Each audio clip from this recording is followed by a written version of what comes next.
सब आप सब लोगों का भारती राजपूत क्लासेस में स्वागत है। मैं भारती राजपूत। मुझे उम्मीद है कि आप लोगों को मेरा वीडियो पसंद आ रहा होगा। मेरे वीडियो को सब्सक्राइब करने के लिए प्लीज सब्सक्राइब कीजिए, लाइक शेयर एंड सब्सक्राइब कीजिए। आज हम पढ़ेंगे कक्षा 7 का इतिहास का पार्ट 3, दिल्ली सल्तनत की स्थापना। तो चलिए शुरू करते हैं। पिछले पार्ट में हमने क्या पढ़ा था कि 650 ईस्वी में 650 ईस्वी से लेके 1200 ईस्वी के बीच भारत में कई छोटे छोटे राज्य बने थे। ये हमने पढ़े थे और बटा हुआ था। लेकिन सन 1200 ईस्वी के बाद भारत में दिल्ली के आसपास तुर्कों का एक शक्तिशाली राज्य बना। तुर्कों का क्या बना? एक शक्तिशाली राज्य बन गया। ठीक है। इस राज्य के शासकों ने लगभग पूरे भारत पर अपना अपना शासन स्थापित कर लिया। इसे ही हम दिल्ली सल्तनत के नाम से जानते हैं। अरबी भाषा में शासकों को सुल्तान कहा जाता था, इसीलिए इसी कारण से इनके राज्य को सुल्तान कहते थे, इसलिए सल्तनत कहा गया। अब इनके 5 हुए। पहला था गुलाम, दूसरा था तुगलक, तीसरा खिलजी वंश, चौथा सैयद वंश, लोधी वंश। इस पार्ट में जो हम पढ़ेंगे वो हम गुलाम वंश के बारे में पढ़ेंगे। ठीक है। गुलाम वंश यहाँ से चालू करते हैं मोहम्मद गौरी से। ठीक है। मोहम्मद गौरी उन दिनों भारत के उत्तर पश्चिमी राज्य, यानी कि जो भारत है ये उत्तर है, इधर पश्चिम है, तो इधर का जो राज्य अफगानिस्तान में तुर्किस्तान से, अफगानिस्तान ये है तो यहाँ तुर्किस्तान से आए करा। यहाँ पे ये सुल्तान अपने राज्यों को बढ़ाने के लिए एक दूसरे से लड़ते भी थे। इन्हीं राज्यों में से एक और इसका सुल्तान था मोहम्मद गौरी। वह भी कई तुर्की सुल्तानों से युद्ध करने लगा। ठीक है। वो भी कई सुल्तानों से युद्ध किया। अब क्या हुआ उसका नतीजा? जब वो युद्ध किया, लड़ा, तो ख्वारिज़्म पूर्वी ईरान का एक राजा था। जो ख्वारिज़्म था वो पूर्वी ईरान का एक राजा था। ठीक है। पूर्वी ईरान राज्य के शाह से वह नहीं जीत पाया। तो क्या हुआ, जो ख्वारिज़्म जो था वो पूर्वी ईरान का एक राज्य का शाह था, वह उससे नहीं जीत पाया। ठीक है। अपने राज्य को बढ़ाने के लिए उसके पास भारत की ओर बढ़ने के अलावा अब क्या किया, वो जीत तो नहीं पाया। तो अब चलो यहाँ इससे अच्छा हम अपने भारत जाते हैं और वहां आगे बढ़ते हैं के अलावा और कोई उपाय नहीं बचा था उसके पास। तो उसने सबसे पहले पंजाब क्षेत्र के और फिर गुजरात को जीतने के लिए बढ़ा। उन दिनों समुद्री व्यापार के, गुजरात में समुद्र है ना, समुद्री व्यापार के कारण गुजरात काफी संपन्न और शक्तिशाली राज्य बन गया था। लेकिन गुजरात के राजा मूल राज द्वितीय जो थे, उन्होंने 1178 ईस्वी में गुजरात में हार कर जब गुजरात से तो सोचा कि इससे पहले पंजाब पर पूरा अधिकार करना चाहिए। गुजरात जीतने से पहले वापस पंजाब जाके पहले पंजाब को कब्जा कर लेता हूँ। पंजाब के शासक ताकतवर नहीं थे, तो धीरे धीरे धीरे धीरे गौरी ने पूरे पंजाब अधिकार जमा लिया। अब उसके राज्य की सीमा, जो पृथ्वीराज चौहान थे उनके राज्य की सीमा तक, यानी कि अगर ये पृथ्वीराज चौहान जी की सीमा है यहाँ तक, तो फिर इसका राज्य की सीमा भी लगभग ऐसे पहुंच गई। ठीक है।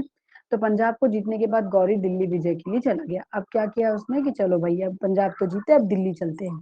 ठीक है। इसी बीच में पृथ्वीराज चौहान तृतीय राय पिथौरा में, ठीक है, दिल्ली और अजमेर पर चौहान वंश, दिल्ली पे और अजमेर जो है उस पर चौहान वंश के राजपूत राजा पृथ्वीराज चौहान तृतीय का शासन था। वे एक शक्तिशाली महत्वाकांक्षी राजा थे। महमूद मोहम्मद गौरी को की तरह पृथ्वीराज भी अपने आसपास के राजाओं से लड़कर अपना राज्य बढ़ाना चाहते थे। तो उन्होंने भी गुजरात पर हमला किया, लेकिन गौरी से ही वो भी राजा भीम से हार गए। फिर उन्हें पूर्व दिशा के राज्यों को जीतना चाहा। वो सोचे कि चलो अब इधर छोड़ता हूँ, मैं पूरब तरफ चलता हूँ, यानी कि पश्चिम बंगाल साइड, मगर वहां सफल रहे। अब अपने राज्य को बढ़ाने उनके पास फिर एक ही उपाय था, वो उपाय था पंजाब के। अब जाता हूँ भैया, पंजाब में जाता हूँ। तो अब मोहम्मद गौरी पंजाब के ना, तो अब किसको जाना है? पृथ्वीराज को जीतना है वापस से पंजाब। तो अब इन दोनों के बीच निश्चित है ना, कि अब दोनों युद्ध तो करेंगे ही करेंगे। अब क्या हुआ, तराइन का युद्ध हुआ। तो सन 1191 में मोहम्मद गौरी पृथ्वीराज चौहान के बीच तराइन नाम की जगह पर प्रथम युद्ध हुआ। ठीक है। प्रथम युद्ध कहाँ हुआ? तराइन नाम की जगह पर। इसमें गौरी को पृथ्वीराज ने हरा दिया। इसमें जो गौरी था उसको किसने हराया? पृथ्वीराज ने हरा दिया। इस युद्ध में मोहम्मद गौरी बुरी तरह घायल हो गया था। जो मोहम्मद गौरी थे बुरी तरह घायल हुए थे और बहुत मुश्किल से बचकर निकल गए थे। वापस लौटकर गौरी ने एक और युद्ध की तैयारी शुरू कर दी और अगले साल 1192 ईस्वी में तराइन के मैदान में दोनों के बीच फिर से युद्ध। पृथ्वीराज की सेना बहुत बड़ी थी, पैदल सैनिक, हाथी घोड़े थे, कई राजा और सामंत मैंने आपको पहले भी बताया, जो राजा दूसरे राजा से हार जाता था वो सामंत कहलाता था। और वो अपनी जो सामंत राजा थे पृथ्वीराज के अंडर में, वो भी क्या करते थे, अपने सैनिक भेजते थे मदद के लिए। तो गौरी की सेना बहुत छोटी थी और उसमें हाथी नहीं थे, लेकिन गौरी की सेना के पास क्या थे, दौड़ने वाले घोड़े थे और ऐसे कुशल घुड़सवार थे जो घोड़े पे बैठे बैठे, घोड़ा दौड़ रहा है और वो उसके बाद बैठे बैठे तीर चला सकते थे। तो जब गौरी के घुड़सवारों ने पृथ्वीराज के हाथियों पर वार करना चालू किया दौड़ दौड़ के, तो हाथी पीछे की तरफ वापस भागने लगे, और पीछे की तरफ भागे तो अपने ही सेना में तबाही मचाने लगे, कूदने फांदने लगे। तो अंत में इस युद्ध में क्या हुआ, तराइन के दूसरे युद्ध के बाद दिल्ली में राजपूतों की जगह तुर्कों का शासन स्थापित हो गया। इसके बाद मोहम्मद गौरी के तुर्क सेनापति ने क्या किया, तुरंत उत्तर भारत को अपने कब्जे में कर लिया, पूर्ण रूप से उत्तर भारत को अपने कब्जे में कर लिया। की सफलता के कारण क्या है, अब देखते हैं। तुर्की लोग इतनी तेजी से कैसे प्रमुख राजपूतों को हरा के और आगे बढ़ गए भाई, है ना, हरा पाए, ये भी सोचने वाली बात है। ये राजपूत राजा उनसे क्यों हार गए, इन सवालों के बारे में बहुत से इतिहासकार सोच विचार करते हैं, और अलग अलग इतिहासकारों के अलग अलग मत भी होते हैं, ठीक है। कुछ इतिहासकारों का मानना है कि राजपूत राजाओं का जो पारस्परिक यानी कि एक दूसरे से जो मतभेद था उसके कारण भी, प्रमुख कारण से हारे, जैसे कि राजा जयचंद ने भी इसमें धोखाधड़ी की थी, मतलब उन्होंने उधर गौरी की तरफ सहयोग किया था। कुछ और इतिहासकारों का मानना है कि जो तुर्क जीते वो इसलिए जीते क्योंकि उनके पास फुर्तीले तीर चलाने वाले घुड़सवार थे। वे युद्ध भूमि में तेजी से दुश्मनों पर टूट पड़ रहे थे, है ना, अपना बचाव भी कर लेते थे। इस कारण से उनके युद्ध करने के तरीके और साधन के कारण राजपूत से बेहतर थे तुर्की। अब हम पढ़ेंगे गुलाम से सुल्तान। तराइन युद्ध के कुछ ही साल बाद गौरी की हत्या कर दी। अब तराइन का युद्ध हुआ, फिर कुछ साल बाद गौरी को मार दिया गया। उस समय दिल्ली में उसके गुलाम अधिकारी थे। अब दिल्ली में क्या था कि गुलाम और अधिकारी और सेनापति थे जो वहां पे शासन व्यवस्था वहां पे देख रहे थे, ठीक है। तो क्या आप सोच सकते हैं इन दिनों गुलाम बड़े अधिकारी व सेनापति, तो जो गुलाम होते बड़े अधिकारी और सेनापति, ईरान आदि देशों में यह एक नॉर्मल आम बात थी। कुछ व्यापारी युवकों को खरीद कर लाते और उन्हें युद्ध कला खरीदते थे और उन्हें युद्ध कला का प्रशिक्षण देकर सुल्तान को वापस भेज देते थे, सुल्तान को भेज देते थे। इन गुलामों को उनकी योग्यता के अनुसार उनको काम और पद दिए जाते थे। इसके बदले उन्हें अधिक वेतन भी दिया जाता था। कुछ योग्य गुलाम अधिकारी अपने मालिक के बाद शासक भी बने। कुछ जो लायक थे वो अपने मालिक के बाद शासन भी संभाला उन्होंने। जैसे दिल्ली में मोहम्मद गौरी का जो गुलाम था कुतुबुद्दीन ऐबक, प्रशासन का काम देख रहा था वो पहले वहां पे।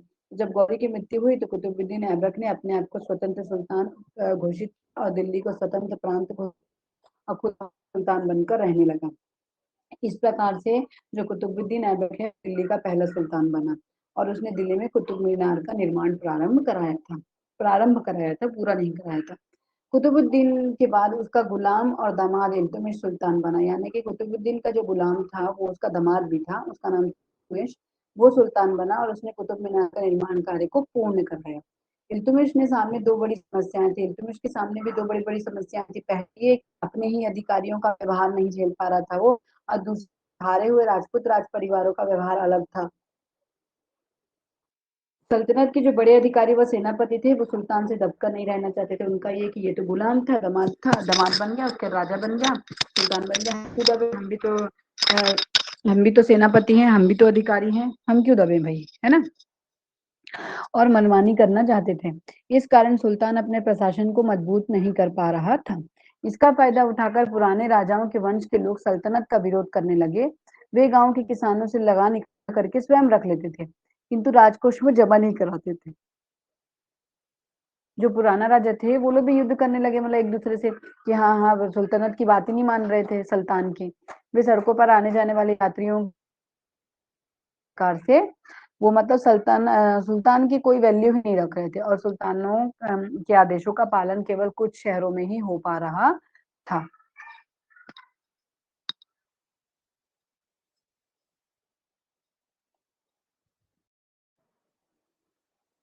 तो इल्तुमिश ने क्या किया है, इल्तुमिश ने प्रशासन को ठीक करने के लिए 40 योग्य गुलामों को ऊंचे पद दिए। उसने क्या किए, 40 योग्य गुलाम, अब प्रशासन ठीक करना तो 40 गुलामों को पद दिए।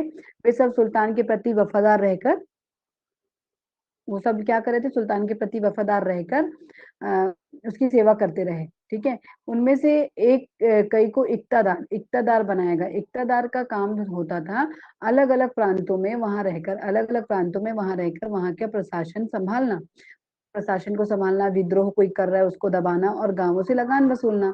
इस तरह जो लगान इकट्ठा हो जाता था उसमें अपने वेतन और अपने प्रशासन के खर्चे के लिए इस्तेमाल कर लेते थे।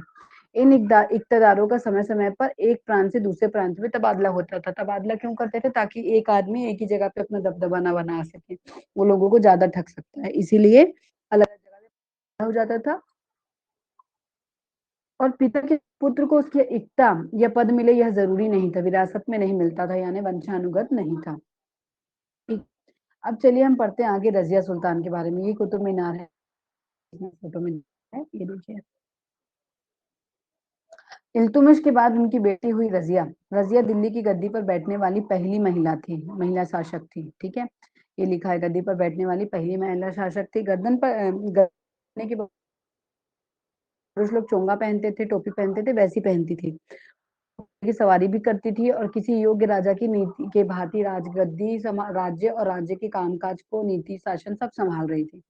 रजिया ने अपने पूरे राज्य में शांति व्यवस्था कायम कर रखी थी।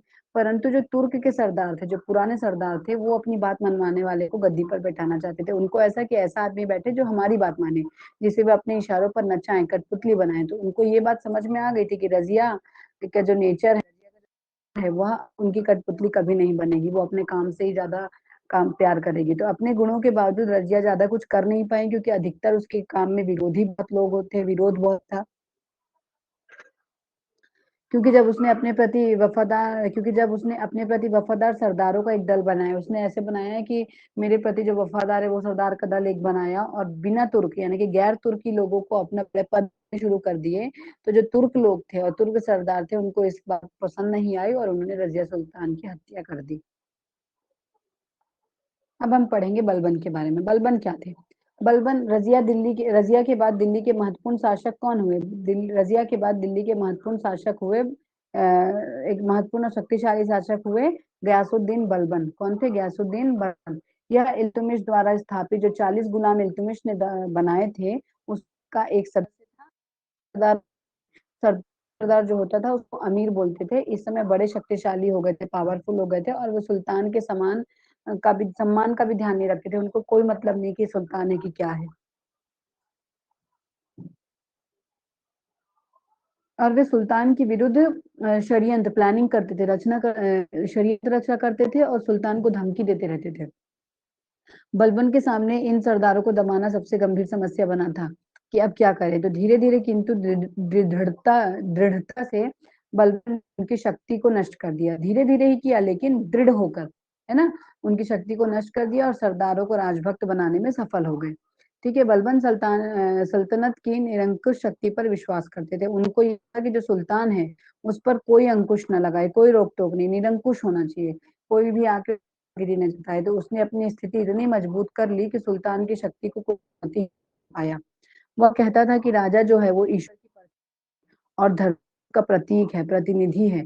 तो उसने लोगों को सुल्तान के सामने सिजदा यानी कि सिर झुकाना और पाए बोस यानी कि पैर, राजा के पैर चूमना करना अनिवार्य कर दिया था।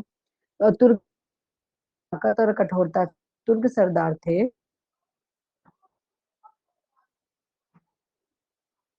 वो बलबन की ताकत और कठोरता से इतने भयभीत थे कि आदेश मानना ही पड़ा।